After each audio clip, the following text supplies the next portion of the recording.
J'ai souvent insisté sur l'importance qu'il y a à qualifier les choses. Et la meilleure façon de qualifier les choses, c'est de répondre à la question quel, QUL, ou lequel. Ou en anglais, who, qui, quoi, où, quoi, etc. Et le Q, la lettre Q, est en rapport avec le caractère qualitatif.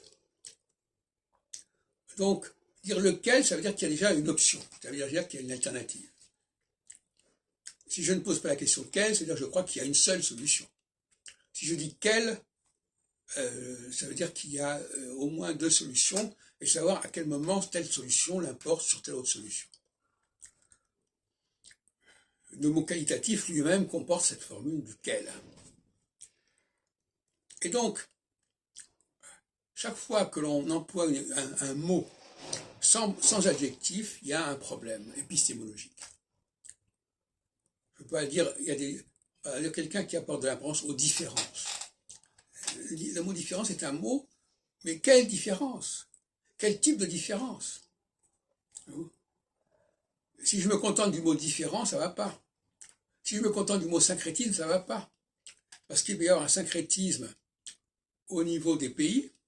Par exemple, voilà, il y a plusieurs nations qui se réunissent, c'est un syncrétisme. Mais il peut y avoir un syncrétisme au niveau d'un pays donné, parce qu'à ce moment-là,